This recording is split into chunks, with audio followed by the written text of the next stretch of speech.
And I think he's going to make his way over to our camera. It'll take him a hot minute to get his IFB back in his ear, the one that probably ended up on the ground beside him as he was being arrested, and to get a microphone on. And the cameraman's probably stepped away from the shot to get him mic'd up and connected so that he can tell us his story. He certainly looks no worse for the wear, having spent a couple of hours in the pokey, which is no fun. Sometimes you get a bologna sandwich, sometimes you don't. But he was facing the prospect of spending the night in there.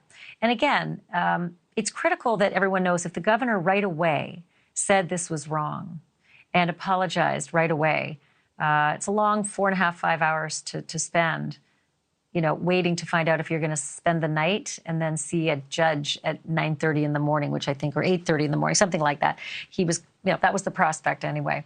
I wonder if he's behind the camera getting hugs from from our other colleagues there who missed him, who were dispatched there to do this job today and actually report on the East Palestine train derailment instead of NewsNation's reporter getting arrested and cuffed and roughed up a little bit on the ground there. A couple of other things. We still don't know what the status is of the disorderly conduct and criminal trespassing. So Evan has some paperwork in his hands that he came out of the jail with. I don't know if there's, information in those papers or if he's even had a chance to read through them, if that is a full dismissal. That happens. You can get charges dropped right away and a full dismissal. That can happen very quickly. And like you just heard Morgan Harper say, Mike DeWine, who, by the way, I've interviewed Mike DeWine many times, the Ohio governor. He is a delightful person. He really is. I don't always say that about politicians, but Mike DeWine's one of the good ones. He's a nice guy. He's an honest guy. He's a straight shooter. I've never had any issues with Mike DeWine.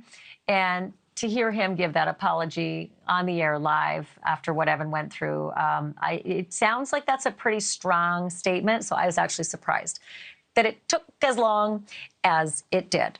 But here's my guess, having done this job for a bit, I have this feeling that Mike DeWine's people probably did approach the folks at the county jail, probably a next-door attorney or two as well, and said, this is ridiculous. We have real crime out on the streets. You see it on the news every day. You see people bonding out of jail, no cash bonds, boom, before the, broken glass is even cleaned up. And yet Evan was not afforded bond. He was going to spend the night. That was the plan. And I think that, as Morgan Harper just said, that does not reflect well on authorities in Ohio.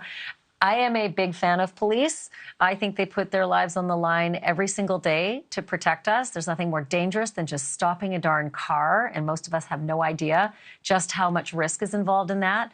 And, 99.9% of the police do this every day. They don't get paid very much to do it. They kiss their wives and husbands goodbye, and you don't know if you're going to see them at the end of the day. And then sort of this stuff happens, the pink cuffs and the pink gun and the whole, disorderly or failure to comply, which wasn't at all what the charge was. So sometimes things can go awry. I was also surprised to see that there was so much management standing around this arrest. People who looked like they were had higher office holding positions in a supervisory role, who seemed to think all of this was fine. Nobody saw this. None of the police on location sort of saw this is dumb. This guy didn't hurt anybody. This guy is not dangerous. He's not a violent criminal. He's not disrupting the proceedings. He actually did what we asked. He shut down his live report. Why have we let this escalate to this?